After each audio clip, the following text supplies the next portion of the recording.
Darling, যখন বলবে তখন চলে আসবো। অফিস তো আমাদের। আপনি? আমি স্টাফ, তবে অফিসে কোনো কাজ করতে হয় না, কারণ ম্যানেজার সাহেব তো আমার আত্মীয়। অফিসের বাইরে তো করতে হয়, এই ধরুন ওনার মনোরঞ্জন। হ্যাঁ, যখন আমার মনটা খুব খারাপ।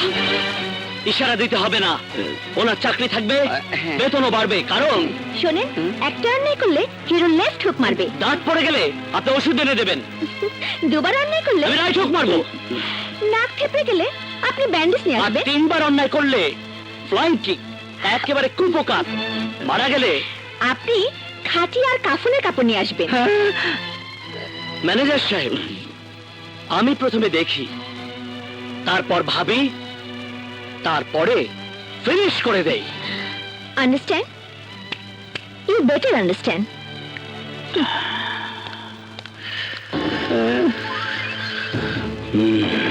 Better understand.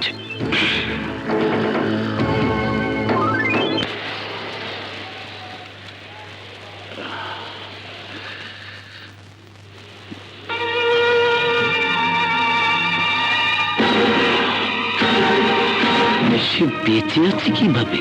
কি ভাবছিস আমি বেঁচে আছি? আরে বাস্তবিকতে বেঁচে আছি। আমার মুখ আমার স্ত্রীকে এখনো দেখাইনি। এই, তোর কলঙ্কিত মুখ আমি তার সামনে হাজির করব। মোহনার পায়ের কাছে মাথা রেখে তোকে বলতে হবে আমি নির্দোষ।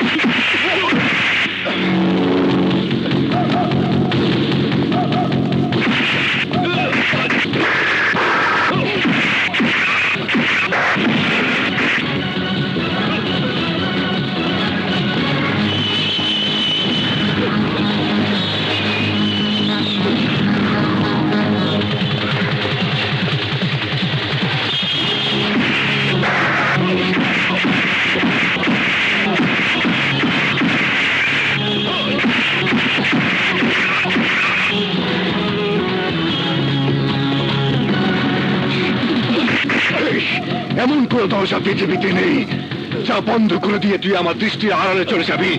এই, আমি তোকে মোহনার পায়ের কাছে নেবই।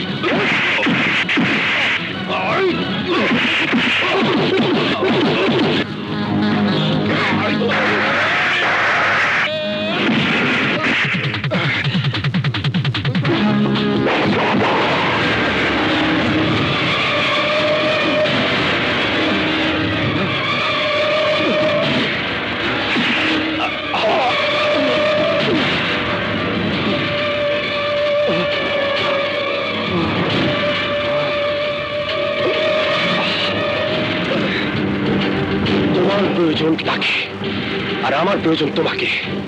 মোহনা চৌধুরীর কাছে পড়ে যাবে। চলো। নগদের কাছে সব গ্রাহকই প্রিয়, তাই তো সারা দেশে ক্যাশ আউট চার্জ সবচেয়ে কম।